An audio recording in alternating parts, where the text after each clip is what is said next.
रिश्ते अचानक चुप नहीं होते। जब दो लोगों के बीच खामोशी आती है ना, तो वो एक दिन में नहीं आती। बातचीत कम होने से पहले रिश्ते में कुछ और कम होने लगता है, लेकिन हम ध्यान ही नहीं देते।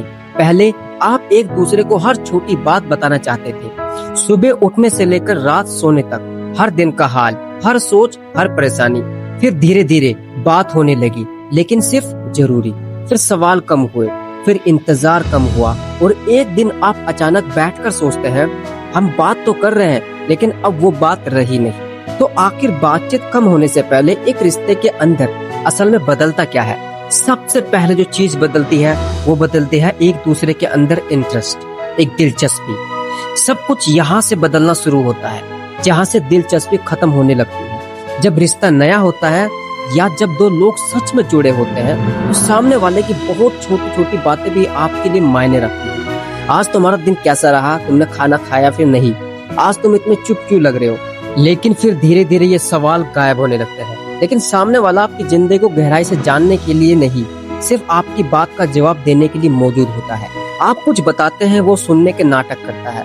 आप चुप रहते हैं तो उन्हें फर्क भी नहीं पड़ता है। और सच ये है, रिश्ते में दूरी की पहली ईंट इसी दिन रखी जाती है। इंसान अपनी बातें छुपाना शुरू कर देता है।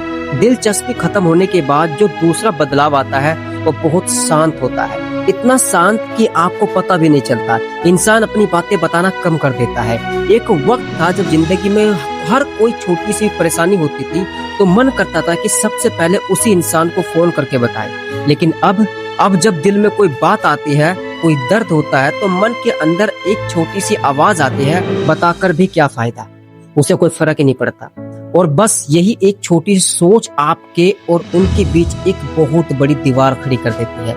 याद रखना, बातचीत तब खत्म नहीं होती जब इंसान के पास लफ्ज खत्म हो जाते हैं। बातचीत तब मरती है जब इंसान को ये लगने लगे कि उसकी बात को समझने वाला सामने ही नहीं है, साथ होकर भी अकेले।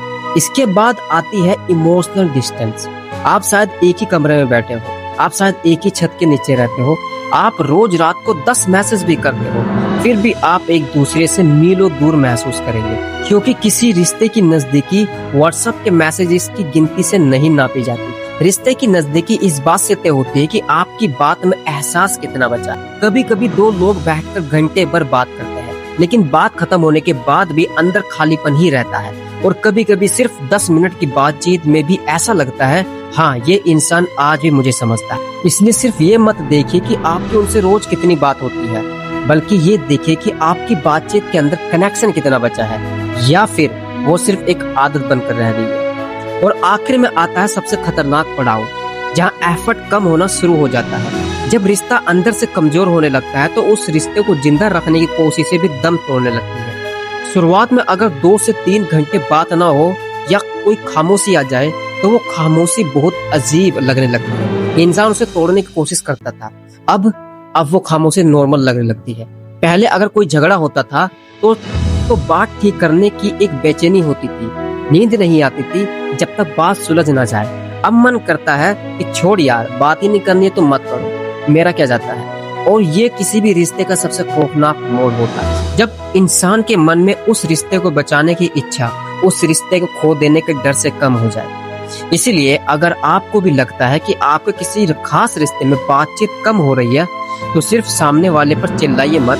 सिर्फ ये मत पूछिए कि तुम अब मुझसे पहले जैसे बात क्यों नहीं करते। एक कदम पीछे हटिए और गहराई से सोचिए, क्या आपने एक दूसरे को सुनना बंद कर दिया है?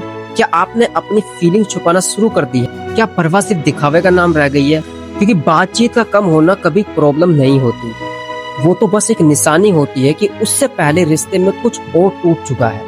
और किसी टूटते हुए रिश्ते को बचाने के लिए ज्यादा बातें करने की जरूरत नहीं होती। जरूरत होती एक बार फिर से एक दूसरे की बात को सच में सुनने की। क्योंकि जब इंसान को लगने लगता है कि मेरी बात यहाँ मायने रखती है, तो सालों पुरानी खामोशी भी एक पल में टूट जाती है।